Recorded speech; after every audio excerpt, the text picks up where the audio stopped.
Assalamualaikum warahmatullahi wabarakatuh. Kembali lagi bersama saya tentunya Pak Setiawan di pelajaran PJOK.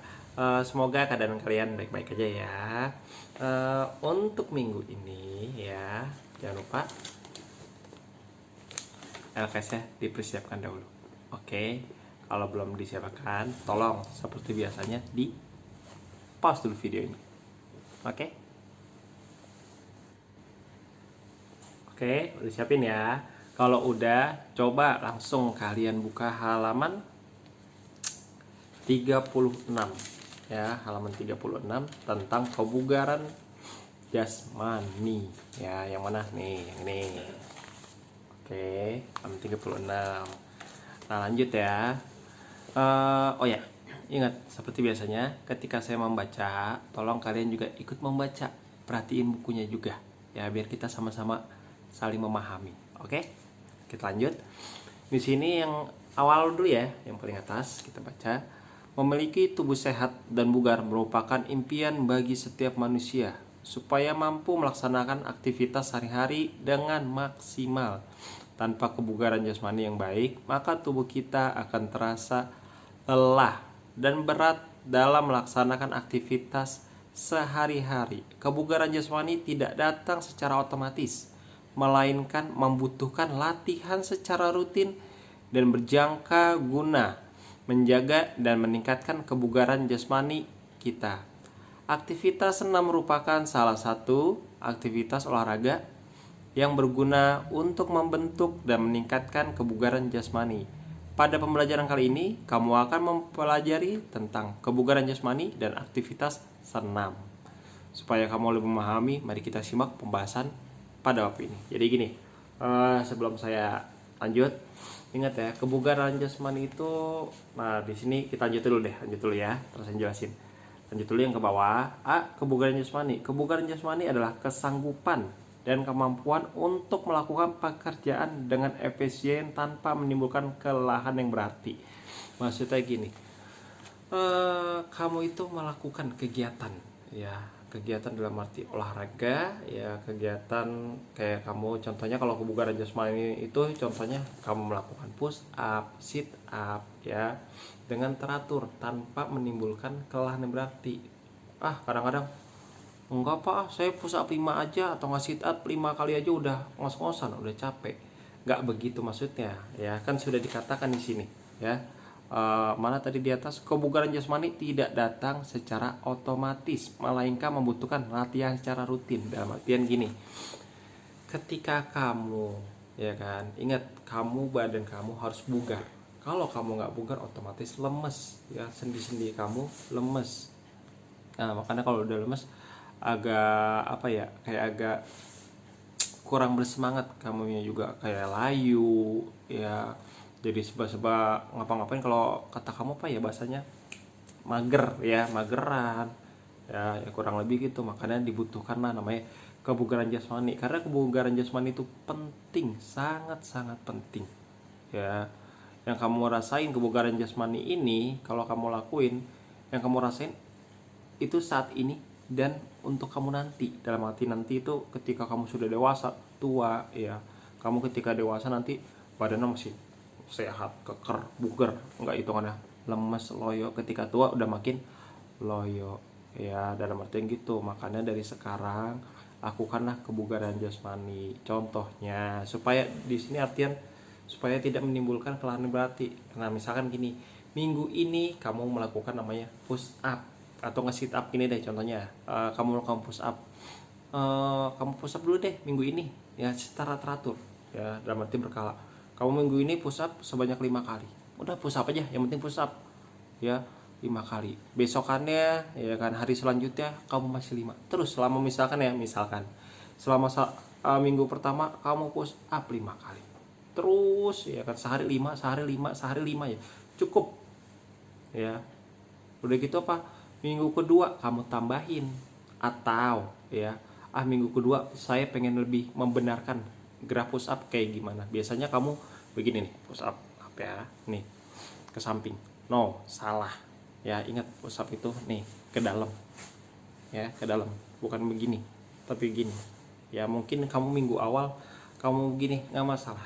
Tapi minggu kedua kalau bisa lebih dibenarin lagi dengan porsi mungkin porsinya sama deh 5 lagi nggak masalah ya, kurang lebih gitu. Dan minggu ketiga udah 5 nih, tantang lagi ya kan, tambah lagi 7 ya kan, minggu keempat begitu ya, dan selanjutnya gitu sampai hitungannya apa, mungkin kamu ada namanya batas maksimal tubuh kamu, wah saya bisa ngelakuin cuma sampai 50 sanggupnya, ya udah ya lakuin itu tiap hari ya. Hitungannya kamu di pikiran kamu harus ada targetnya gitu kan. Misalkan tahun pertama saya udah bisa push up sehari 50, ya mungkin ketika tahun kedua atau mungkin ketika bulan selanjutnya kamu variasiin dengan kamu melakukan sit up ya, atau yang lain-lainnya masih banyak ya, kurang lebih gitu. Oke, paham sampai sini ya. Inilah disebut kebugaran jasmani ya, kamu melakukannya secara rutin. Jadi ketika nanti misalkan disuruh sama teman kamu, coba kamu bisa push up nggak ya kan, coba kamu push up sebanyak 10 kali, ya udah kamu udah biasa. Kenapa kamu udah biasa? Kamu bisa kok ngelakuin lebih dari 10 ya kan. Ketika ngelakuin 10 kali udah nggak bakalan kamu namanya ngos-ngosan ya, atau namanya napas kamu kecapean lah ya, hitungannya kembang api Senin Kemis deh napas ya, kurang lebih gitu deh jelas dari saya. Paham sampai sini ya. Inilah disebut namanya kebugaran jasmani, itu penting. Oke, saya balikin dulu kameranya. Lanjut. Di sini manfaat latihan kebugaran jasmani. Wah, nih ada A sampai I ya. Latihan kebugaran jasmani yang teratur akan memiliki manfaat positif bagi kebugaran tubuh kita. Berikut ini manfaat latihan kebugaran jasmani. Yang A, mempertahankan atau meningkatkan derajat kebugaran jasmani. Yang B, meningkatkan prestasi atlet. Yang C, meningkatkan produktivitas kerja. Yang D, mencegah cedera selama melakukan kegiatan fisik yang berat. Yang E, meningkatkan keterampilan kuat dan efisien dalam gerakan. Yang F, meningkatkan kemampuan sistem sirkulasi dan kerja jantung ya. Yang G, respon yang cepat dari organisme tubuh kita apabila sewaktu-waktu diperlukan. Yang H, mengetahui perkembangan kemampuan fisik, bukan fisik siswa ya, fisik kamu sendiri maksudnya gitu. Yang I, sebagai salah satu bahan masukan dalam memberikan nilai pelajaran pendidikan Penjaswakes ini ya, dalam artian ini semua positif juga di kamu ya, nggak hitungannya cuma menyehatkan juga, tapi ketika kamu sewaktu-waktu kayak tadi saya bilang kamu disuruh push up atau segala macam, atau mungkin tiba-tiba kamu melakukan suatu pekerjaan ya kan, yang hitungannya biasanya kamu mungkin ya kan, misalkan contohnya kamu nggak biasa ngangkat ember yang gede ya, atau nggak galon, itu biasanya satu aja itu nggak kuat ya kan. Tapi kamu melakukan aktivitas mungkin kelihatannya sepele, kamu hanya push up, sit up ya kan, tapi ketika kamu melakukan rutin ini berdampak ke yang lain ya. Kenapa berdampak dengan pekerjaan yang lain? Karena badan kamu udah biasa bergerak.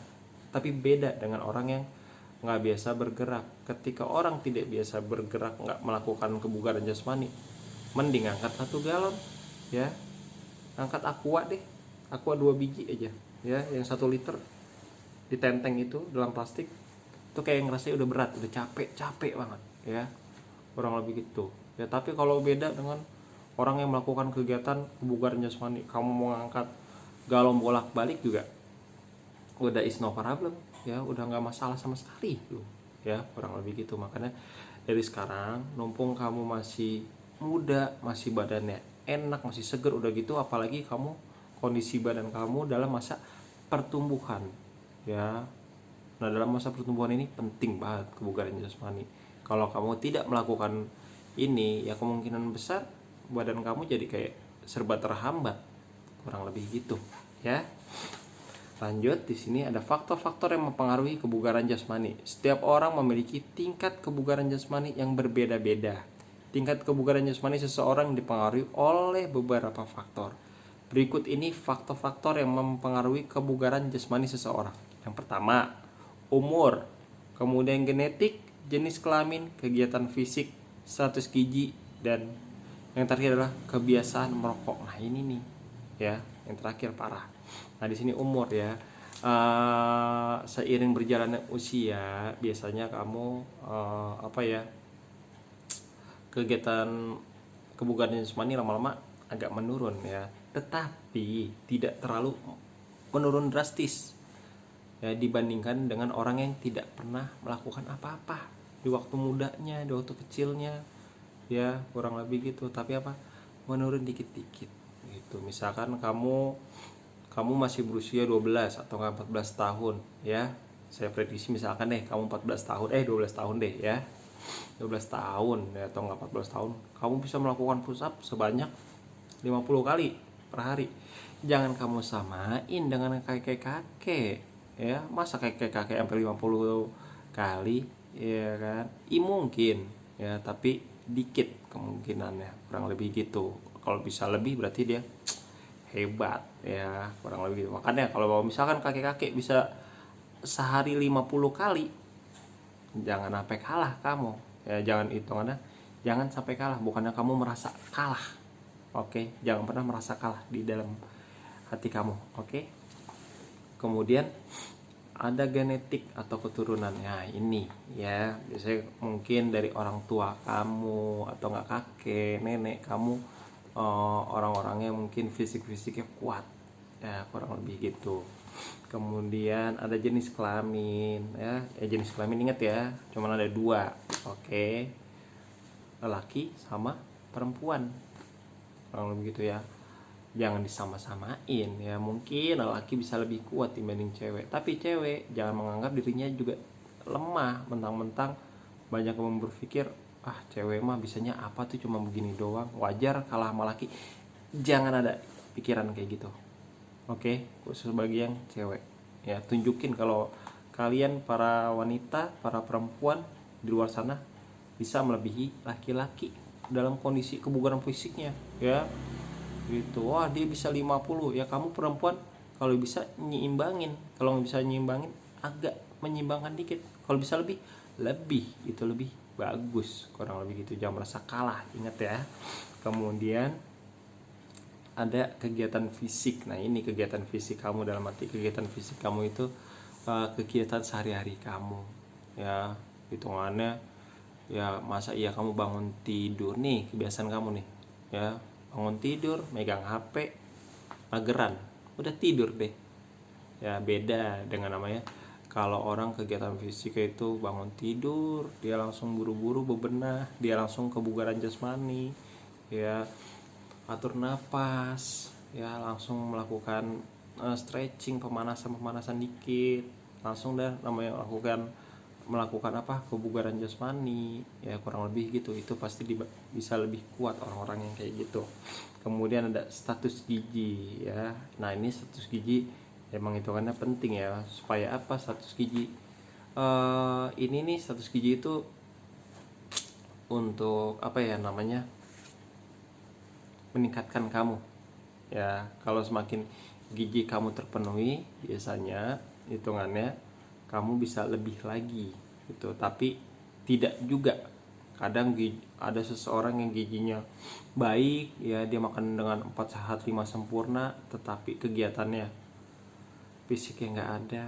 Jangan berharap dia bisa lebih kuat dengan kamu yang hitungannya ada seseorang yang ya, si A dia makan sehat 5 sehat 4 sehat 5 sempurna, si B cuman makan tempe, sayur ya, nasi udah ya. Tapi si B dia bisa kegiatan sehari-harinya itu bagus ya, udah gitu dia melakukan kegiatan kebugaran jasmani.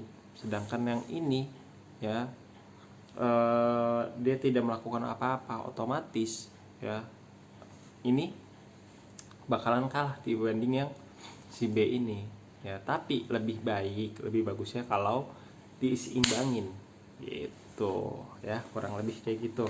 Kemudian kebiasaan merokok. Nah ini ya, jangan sesekali merokok ya, kalau bisa. Ini bahaya, bukannya saya ngapa-ngapa ya, ini bahaya untuk kamu dan orang sekitar kamu ya. Is okay kamu merokok sekitar kamu keganggu, penyakitnya masih dibagi-bagi ke orang sekitar, kurang lebih gitu ya. Oke, lanjutnya adalah pengertian dan tes fungsi ya, dan fungsi tes kebugaran jasmani. Ini dia. Tes kebugaran jasmani merupakan suatu instrumen yang digunakan untuk mendapatkan suatu informasi tentang individu atau objek-objek. Tes kebugaran jasmani merupakan upaya untuk mengetahui derajat kebugaran jasmani seseorang. Dengan tes kebugaran, peserta akan mendapatkan informasi mengenai kebugaran tubuhnya. Adapun fungsi tes kebugaran jasmani antara lain sebagai berikut. Yang A, mengetahui sejauh mana kondisi atau perkembangan kebugaran jasmani. Yang B, mengukur kemampuan seseorang dalam hal kebugaran jasmaninya. Yang C, menilai kemampuan fisik seseorang. Yang D, dijadikan acuan seseorang untuk meningkatkan kebugaran jasmaninya. Ya kurang lebih gitu, tapi yang penting tadi yang saya jelasin. Oke, kayaknya cukup sekian ya, udah terlalu lama saya menjelaskan, takutnya kalian ngantuk deh atau nggak bosan sama penjelasan saya. Oke, baik, untuk minggu ini saya berharap coba ya kamu dikerjakan halaman ini dia, halaman 43. Oke, halaman 43. Saya ulangin, halaman 43. 1 sampai 10. Oke, halaman 43 dan 44 1 sampai dengan 10. Oke. Oke, baik. Mungkin cukup sekian dari saya. Kurang lebihnya saya mohon maaf. Wassalamualaikum warahmatullahi wabarakatuh.